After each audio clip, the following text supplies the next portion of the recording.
we're not trying to beat a dead horse, but when something happens and something happens from somebody that is at the one of the leaders of the team, one of the biggest people on the team, one of the biggest personalities on the team, therefore Tyreek Hill, what he says is going to hold weight. What he says is going to have ramifications. What he says is going to have lasting impact, right? So we talked about his comments last week on our last show.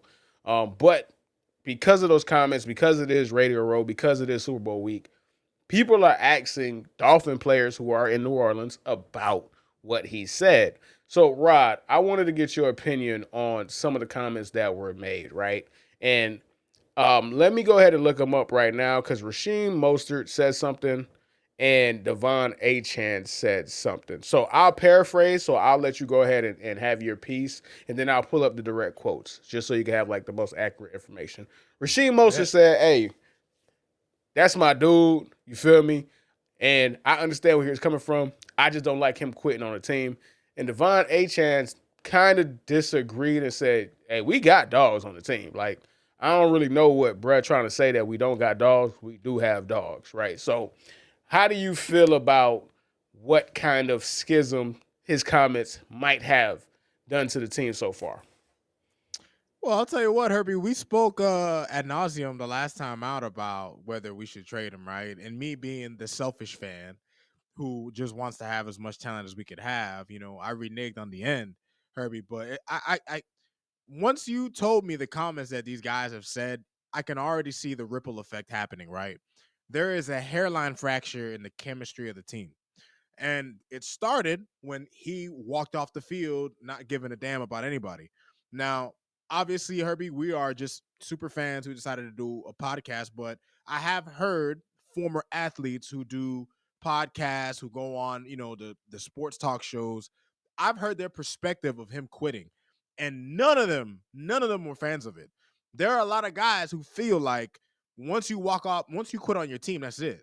So obviously Devon Achan, from what you said, from paraphrasing from what he said, Devon Achan seems like he felt some type of way about that, which I could understand that, right? Because when you're on a team, like I even feel that way about my own job, which might sound kind of weird, but it's like the way the granite industry works, you need a team. Like you literally can't do everything by yourself. Like you need a team. So I actually kind of understand the mindset of like, damn, somebody leaving you hanging, especially when money's on the line. So, you look at the way I guess these guys are taking it, Herbie. These guys feel like they were betrayed. So the respect that Tyreek Hill once commanded is not going to be the same, right? So it just begs the question, Herbie. It makes me wonder if maybe the Dolphins might, reconsider maybe during the draft. We'll see what happens, but Tyreek Hill getting traded, Herbie, is not something that would shock me now. It just wouldn't. Okay, and listen, we could get it because we could have a whole long conversation. We're gonna have a more detailed conversation in regards when it comes to trades. But let me go ahead and get the direct quotes right here. So this is Devon Achan, and then we'll get to Rasheem Mostert. So this is Devon Achan and his direct quote, and this is on the Up and Adams show, which is I think Casey Adams. Woo, I don't like. I'm not really attracted to white women, but woo, Casey Adams, man. Her and Jane Slater, they get me going. All right, back to being a professional. We got dogs. We just need more people to bring it out. I wouldn't say we need more, as in got to get other players.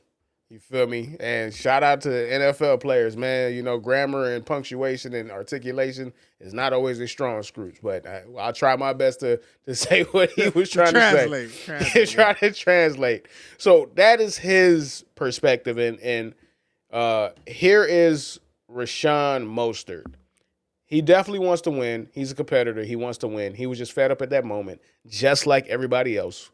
But they just didn't have the courage to say it like he did. Right? He's a guy that's truly wants. He's a guy. He's a guy that just truly. God damn these niggas, man! Jesus Christ, bro! He's a guy that's just truly a competitor and wants to win. And he also said one of our media's guys gave us a head up that Tyreek said those words. And for me, I didn't take it personal because I know the type of competitor he is. I do, however, feel he shouldn't have ever quit on the team, bro. So that pretty much just reinforces everything you just said on that end right there, Rod. That's one thing you can't do. You you can't even give the perception that you're a quitter or you quit, right? Like that's a no go. That's a no go, man. Oh man, so we already got somebody in the chat, man. We already got somebody in the chat. You need a QB that JPS can has throw. returned. JPS has returned. we He's already got returned. we already got somebody in the chat, You man. need a quarterback that can throw. Wow, Rod, man, that's crazy. Man, why people Rod, act like Tua Jalen Hurts, bro? Come man, on, y'all gotta stop this, man. Relax. Don't let them throw you off your pivot, dog. They just trying to throw you off your pivot. Don't let them get up. Don't let them get you off your pivot foot, man. All right. But back to the comments. That reinforces everything that you were just saying.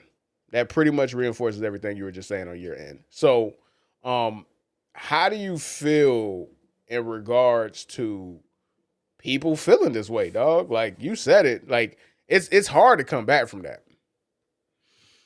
Oh no, of course, Herbie. Because at the end of the day, especially when you think about it, like, dude, Tyreek Hill. If you want to be honest, Herbie, he's probably been the biggest face of this franchise the past few years.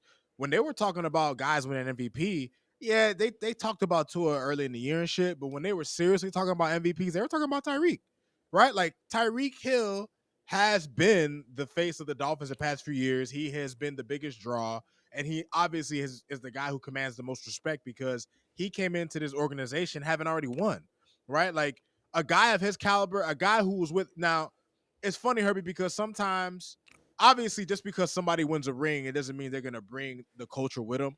You don't always see that.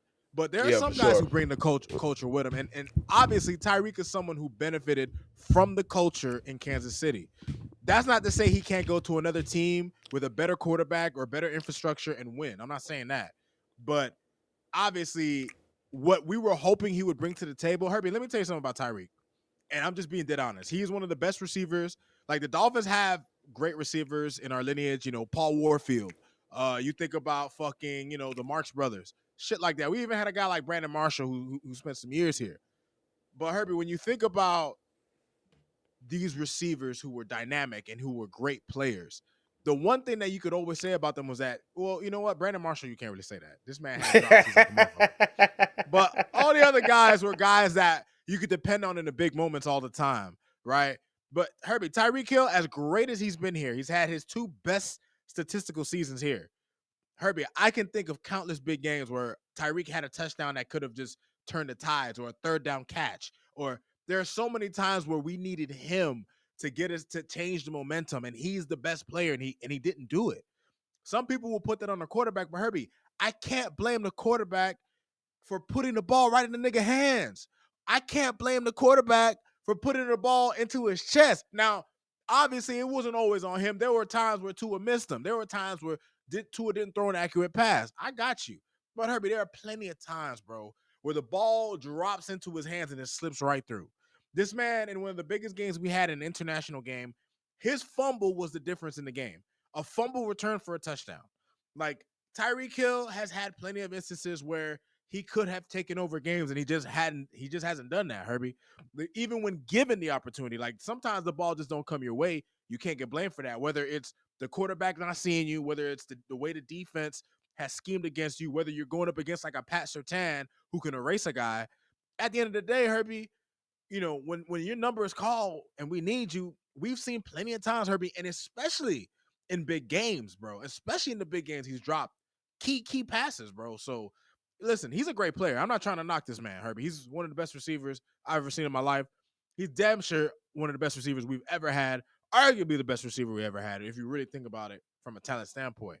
But Herbie, for him to be talking all that shit, and for him, like for the attitude that he brought, Herbie, especially considering how he was this season, hurt and all that, nah, man, come on, Tyreek, you was tripping, man.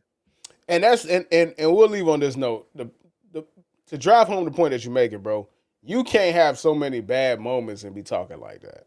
Like, nah, No, nah, nah, nah. nah, nah, nah. That ain't it. That ain't it, man. All Nah. right. Well,